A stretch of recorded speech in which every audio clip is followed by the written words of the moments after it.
जमीन हमारा कॉस्मिक घर है, जो सूरज जैसे एक सितारे के गिर्द घूमने वाले बाकी प्लैनेट्स के साथ मिलकर एक पार्क बनाता। पार्क नहीं, सोलर सिस्टम बनाता है रुझान।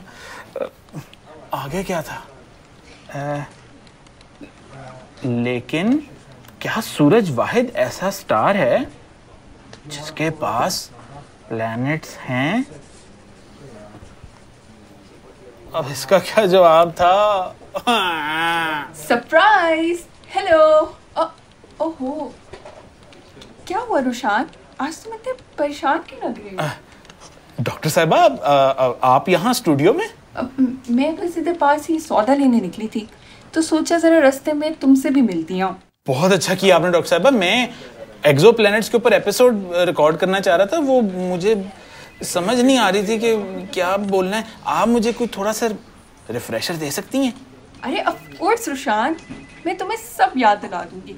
क्यों ना जरा अभी हम दोनों एक्सो प्लैनेट्स का एक चक्कर ही लगाएं। ओए मुझे लगा हम असल में वहां जा रहे हैं। हम असल में जा रहे हैं। ये हाँ, तो तुम्हें क्या लगा था मैं ऐसे मजाक कर रही हूँ तुम्हारे साथ? ये तो मेरी पहली रॉकेट राइड है डॉक्टर ज़ारा, मैं तो बहुत एक्साइटेड हूँ। जबरदस्त रुशान, मैंने 51 पेगासाइट बी के कोऑर्डिनेट्स में डाल दिए हैं, तो अभी हम कुछ देर में सफर शुरू करने वाले हैं। तो तुम्हारा क्या ख्याल है रुशान? क्या किसी दूर दराज स्टार के इर्द गिर्द भी एक और हमारी जमीन जैसा प्लैनेट कोई मौजूद होगा? डॉक्टर ज़ारा, मुझे तो उल्टी आ रही है। या फिर आसमान में देखे जाने वाले स्टार्स के इर्द गिर्द भी कोई प्लैनेट्स मौजूद होंगे? वो प्लैनेट्स कैसे दिखते होंगे? तुम्हें क्या वाकई में उल्टी आ रही है रुशान?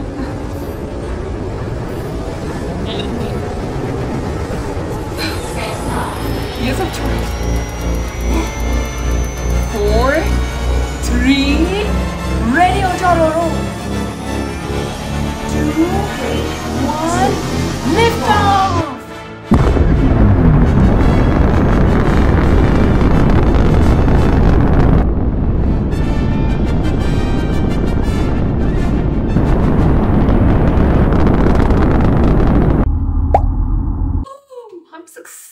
सिस्टम एंटर कर गए Rushan.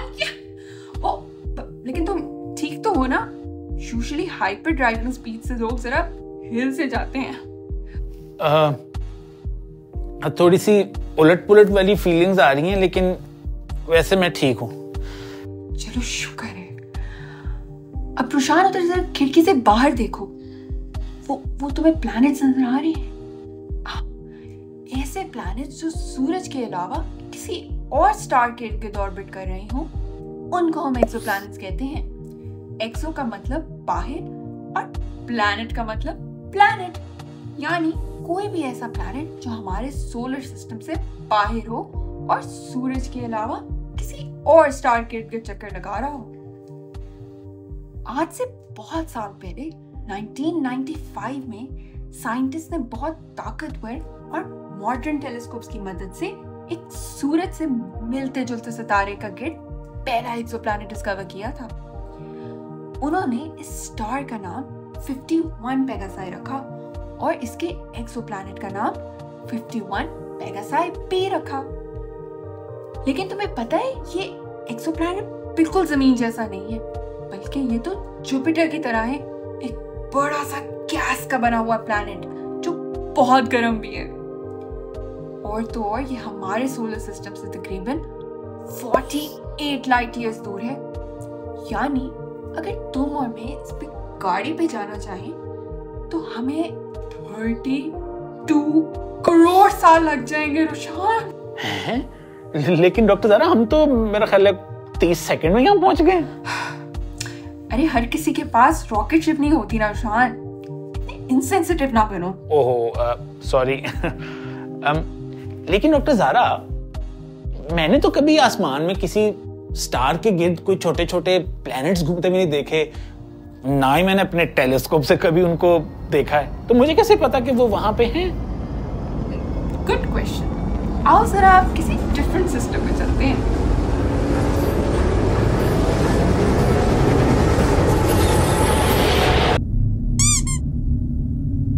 Oh wow, doctor Zaara ये कौन सा सिस्टम है?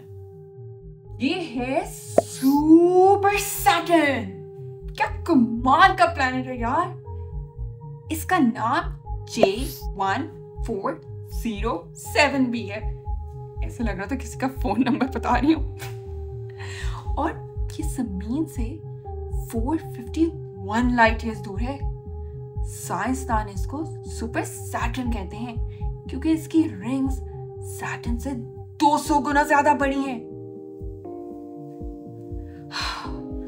पता नहीं ये कैसी बनी होंगी और ये इस प्लैनेट के क्लाउड्स ऊपर से कैसे दिखते होंगे यार। अब देखो रुशान, एक्सोप्लैनेट्स इतने दूर होते हैं कि आंख से या हम किसी छोटी टेलीस्कोप से इनको देख नहीं सकते। इनके दरियाफ्त करने के लिए बहुत ही जबरदस्त टेक्निक्स का इस्तेमाल करना पड़ता है। याद है मैंने अभी कुछ दिन पहले ही तुम्हें ये समझाया था। हाँ, चलो फिर बताओ सबको। उस्ताद जी बिल्कुल, आप बेफिक्र हो जाएं। एक्सोप्लैनेट्स को दरियाफ्त करने के तो काफी सारे तरीके हैं, लेकिन जो 3 तरीके मुझे सबसे अच्छे आते हैं ना, वो मैं आपको बताता हूं। सबसे पहले मेथड नंबर 1, तस्वीर यानी डायरेक्ट इमेजिंग। भाई अगर एक्सोप्लैनेट एग्जिस्ट करता है तो उसकी तस्वीर खींच लेना। लेकिन मसला ये है कि जो एक्सोप्लैनेट के साथ उसका होस्ट स्टार होता है वो बहुत ज्यादा ब्राइट होता है, तो उसकी ब्राइटनेस की वजह से छोटा सा बेचारा नन्ना मुन्ना सा एक्सोप्लैनेट छुप जाता है। ये बिल्कुल ऐसे ही है जैसे ये देखें, इतनी ज्यादा तेज लाइट मेरे सामने आ गई है तो मेरा चेहरा तो छुप गया ना, लेकिन अगर हम इस लाइट को ब्लॉक कर सकें, इसको डिम कर सके, तो फिर आप मेरा चेहरा आराम से देख सकते हैं। शाबाश सुशांत। अब जरा अगला मेथड भी बता दो सबको। मेथड नंबर 2, काली बिल्ली रास्ता काटे। मेरा मतलब ट्रांजिट मेथड। इसमें यह होता है कि किसी भी होस्ट स्टार या किसी भी सितारे के आगे से अगर कोई एक्सोप्लैनेट गुजरेगा तो भाई उस सितारे की रोशनी को ब्लॉक करेगा ना। तो साइंसदान अपने अमेजिंग और पावरफुल टेलीस्कोप से इस ब्राइटनेस में आने वाली डिप को मेजर कर सकते हैं। और अगर ये ब्राइटनेस में आने वाली डिप बार बार लगातार और रिपीटेडली आती रहे तो फिर साइंसदान ये कह सकते हैं कि इस सितारे के गिर्द जरूर कोई ना कोई एक्सोप्लैनेट घूम रहा है। वो रुशान, तुमने तो मुझे इम्प्रेस ही कर दिया। छा गए हो यार। तीसरा मेथड याद है कि भूल छूल तो नहीं गए? अगर आप थोड़ा सा बता दें तो बड़ा अच्छा हो जाएगा। कोर्स याद करा देती हूँ, लेकिन पहले एक लास्ट चेंज ऑफ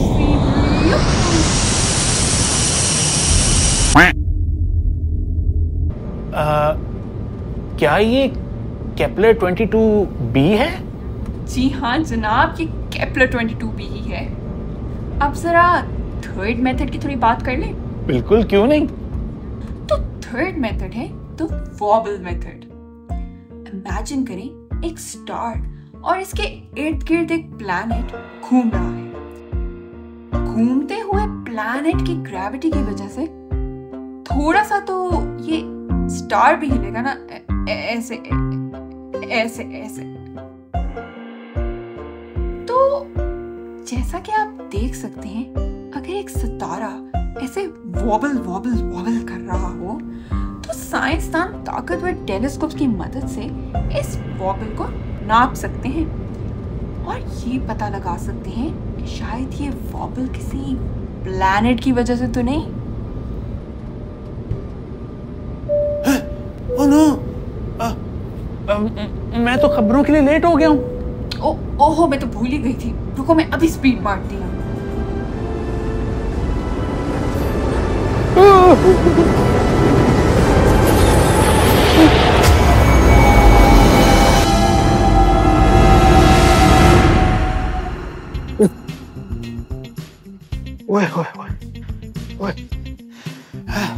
ओ भाई, किधर रह गए थे? तो क्या सूरज जैसे सितारों के गिर्द भी, सूरज जैसे और सितारों के गिर्द भी कोई और प्लैनेट्स घूमते हैं? यानी आसमान में अगर हम देखें तो बस टाइम खत्म। अगले सेगमेंट पे कट करो। नहीं नहीं, अभी एंड ना करना, मैं थोड़ा सा रह गया। आसमान के किधर और देखें।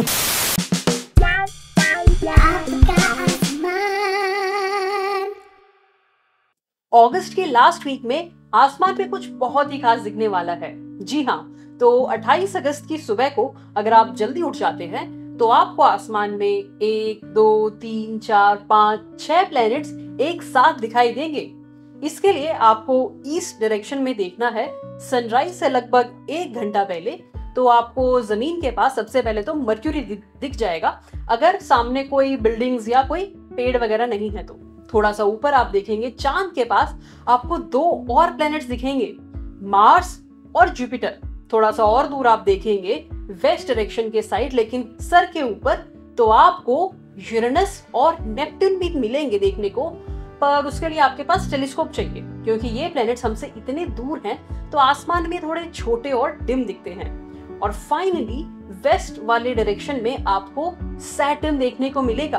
तो जो बाकी 4 प्लैनेट्स हैं, मर्क्यूरी, मार्स, जुपिटर, सैटर्न, ये आपको नेकेड आई से देखने को मिल सकते हैं। और ये सारे भी प्लैनेट्स एक लाइन के अंदर दिख रहे हैं, ईस्ट से लेके वेस्ट तक, इसलिए हम इसको एक प्लैनेटरी परेड या फिर एक प्लैनेटरी अलाइनमेंट कहते हैं। पर ऐसा नहीं है कि अगर आप एक स्पेसक्राफ्ट लेके अर्थ से बाहर चले जाएं और सोलर सिस्टम को देखेंगे तो आपको ये प्लैनेट्स 6 के 6 एक लाइन में दिखें, ऐसा नहीं है। असलियत में तो प्लैनेट्स एक दूसरे से बहुत दूर हैं, लेकिन अर्थ से ही ये चीज देखने को मिल सकती है। और अगर आपको 28 अगस्त को क्लियर स्काई नहीं मिलता है तो आप 29 या 30 अगस्त को भी ट्राई कर सकते हैं। इस तरह की प्लैनेटरी परेड्स जिसमें हमें 5 या 6 प्लैनेट्स दिखते हैं, ये साल में लगभग 1-2 बार हो जाती हैं। लास्ट टाइम ये 4 जून की सुबह को दिखी थी और अगले टाइम अब ये अगले साल जनवरी में दिखेगी। तो आई होप आपको जनवरी तक वेट ना करना पड़े और आपको क्लियर स्काईज मिले और आप 5 या 6 प्लैनेट्स देख पाएं। Just look up in the sky. आपका सवाल।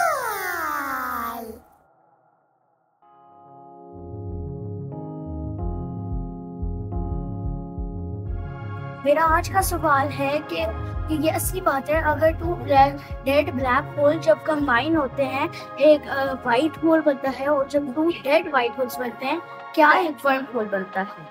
ओह यार, थैंक यू सो मच अपने इतने जबरदस्त सवाल का।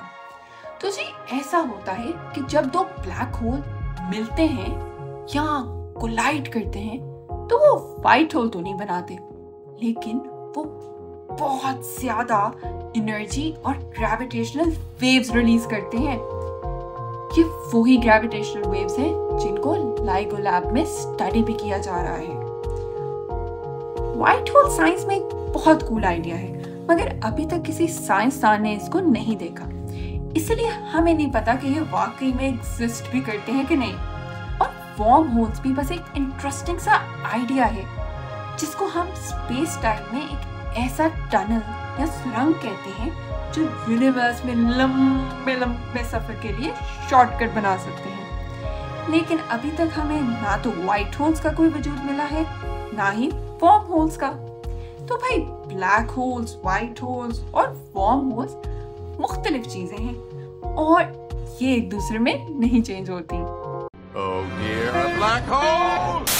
तो अब मैं तसल्ली से बात कर सकता हूं। इस एपिसोड में हमने बात की बहुत सारी चीजों की, लेकिन ज्यादातर हमने बात की एक्सोप्लैनेट्स की। ये आखिर क्या होते हैं और मुख्तलिफ एक्सोप्लैनेट्स कैसे दिखते हैं। और हमने डॉक्टर ज़ारा के साथ मिलके अपनी स्पेसशिप में दूसरे एक्सोप्लैनेट्स तक सफर भी किया, जिसके लिए मेरी थोड़ी सी तबीयत खराब हुई, लेकिन अब मैं बिल्कुल ठीक हूं। उसके अलावा हमने बात की आपके आसमान की, और आपके सवाल में बहुत ही जबरदस्त सवाल लिया ऑन व्हाइट होल्स। अब मैं अपना टाइम लूंगा ना, देखिए मैं अपना टाइम लेके ये एपिसोड एंड करूंगा। अब तो मेरे पास कैमरा है, मेरे पास सब फैसिलिटीज हैं। तो इस बड़ी सी खूबसूरत सी एक्सोप्लैनेट से भरी हुई कायनात में अगली कायनात किड्स खबरों की अगली कायनात किड्स के सीजन का इंतजार करें।